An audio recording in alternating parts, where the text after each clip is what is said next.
That's one small step for man. Out for the out for the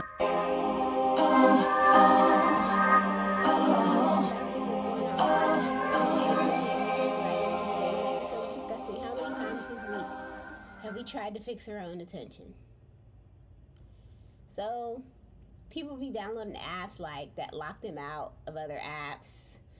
I like use the time blocking method on how much they're on their phones or how much attention they have, or they listen to like different tones and beats to try to like push through paying attention to what they're supposed to be doing. We talk about attention constantly, and like we always frame it as a battle between two forces: distraction and focus.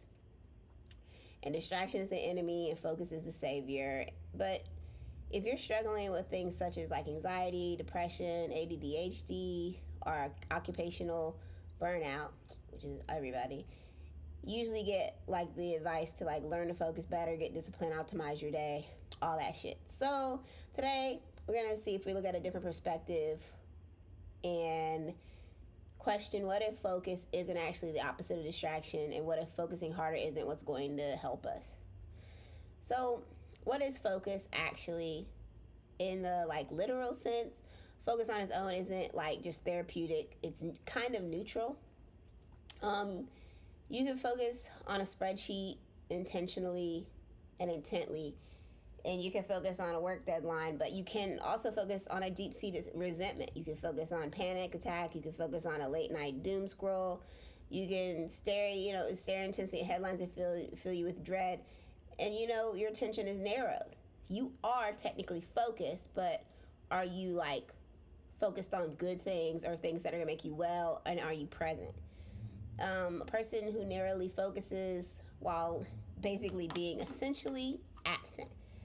So in therapy, we often can kind of see distraction treated as like a personal failure, a deficit of discipline, or willpower. But distraction is rarely a lack of attention.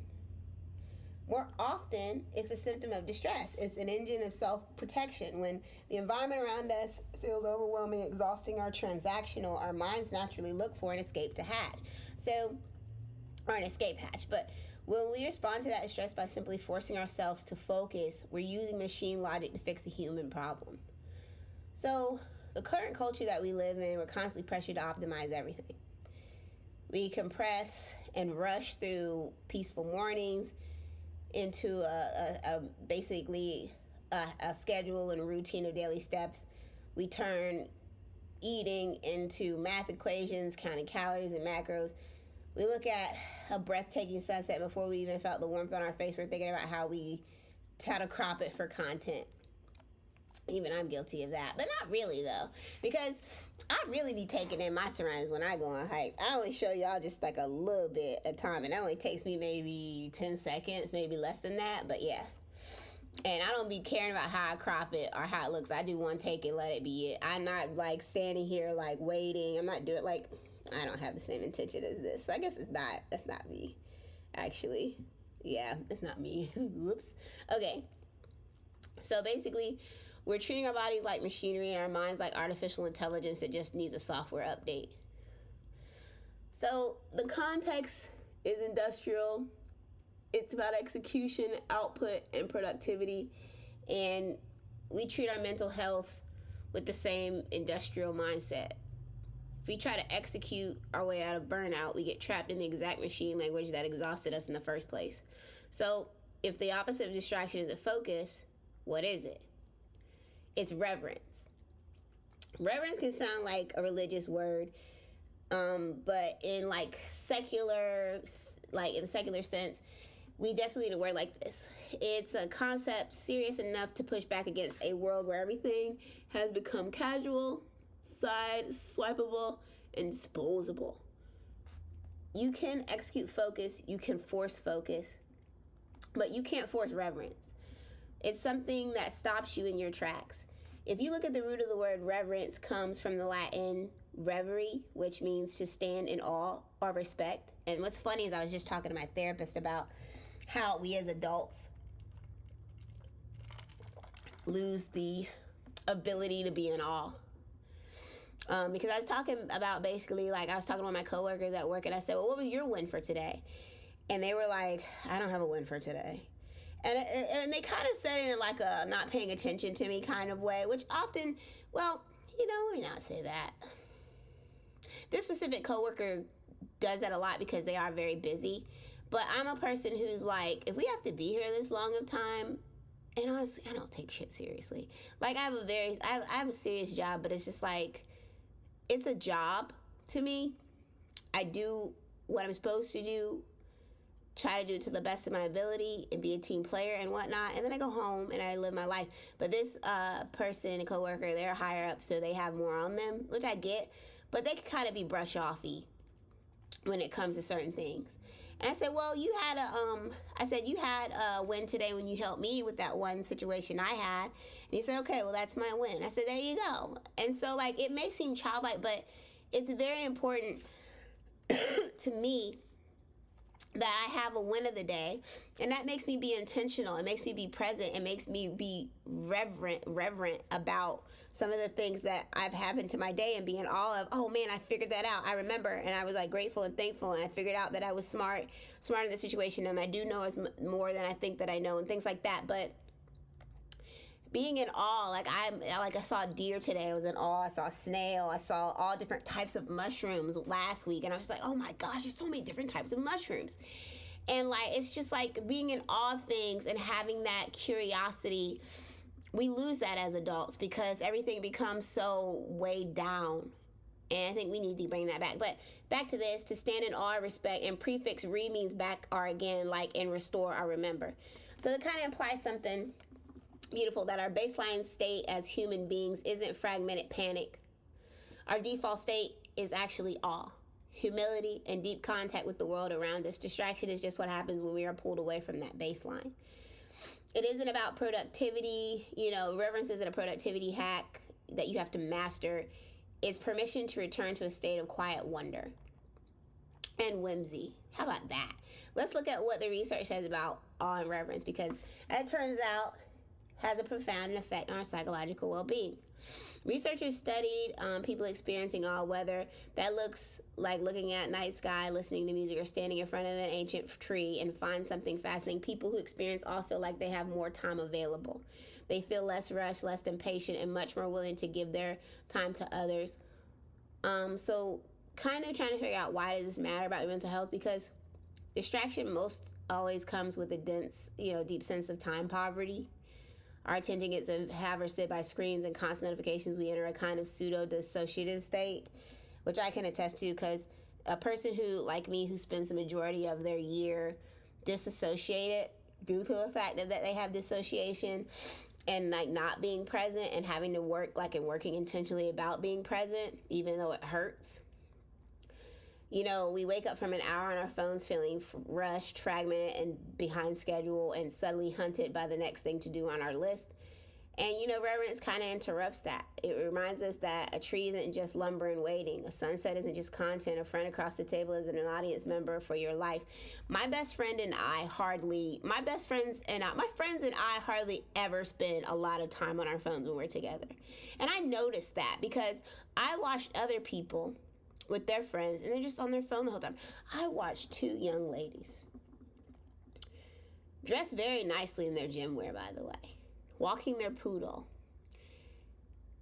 on their phones, not paying attention to the poodle, not watching where they were going, just walking down this wide, beautiful sidewalk in this beautiful woods and nature park on their phones, staring at their phone screens.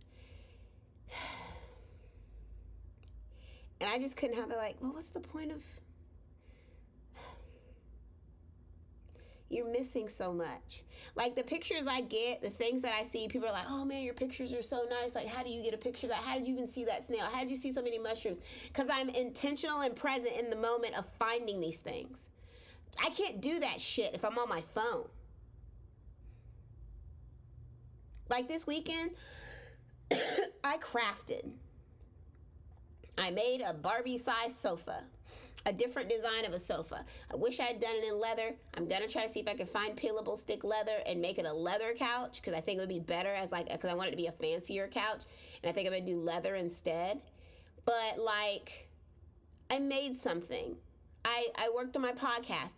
I worked on my Sims gameplay because I'm building like the storyline of the families that I'm playing in my Sims game. You know, they have stuff going on. I caught up on shows that I was watching.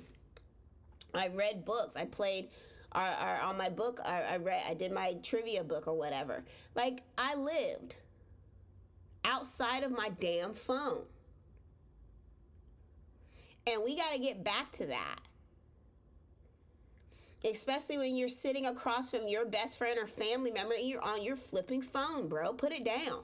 Most of my situations where I'm sitting across someone at the table or whatever, my phone is face down and or in my pocket.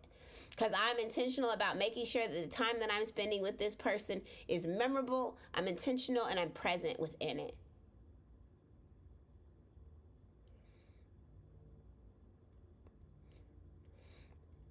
Distraction isn't just a failure of individual willpower, it's a cultural crisis of intimacy.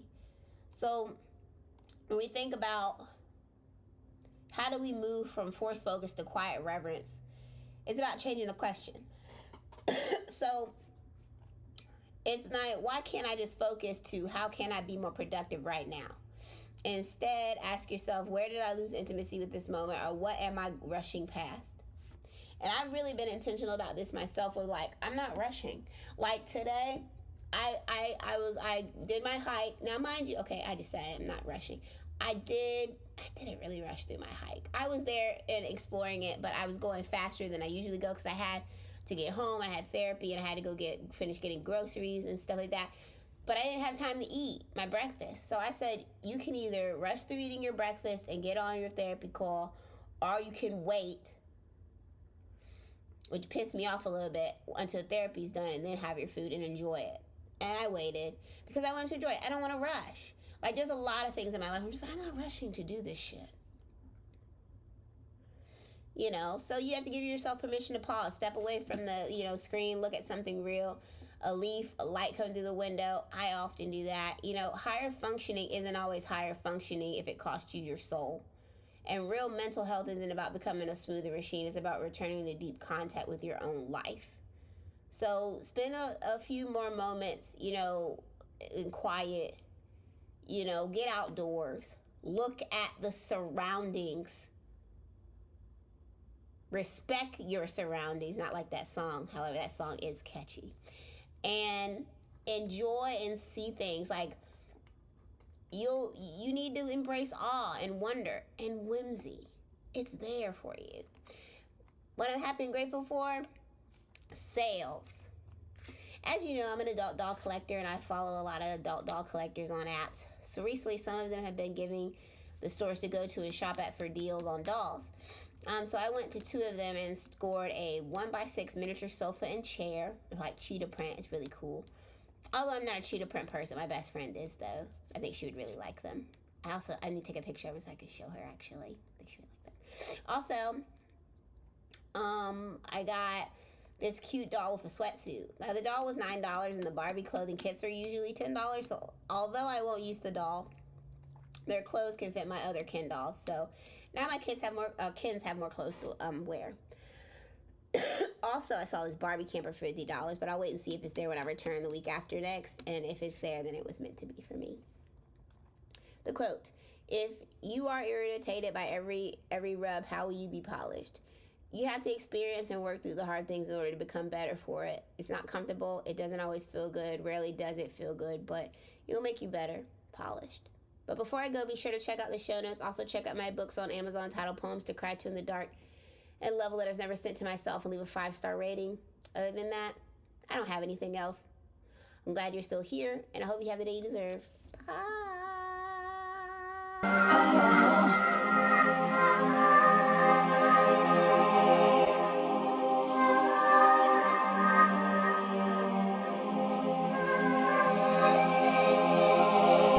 One, giant leap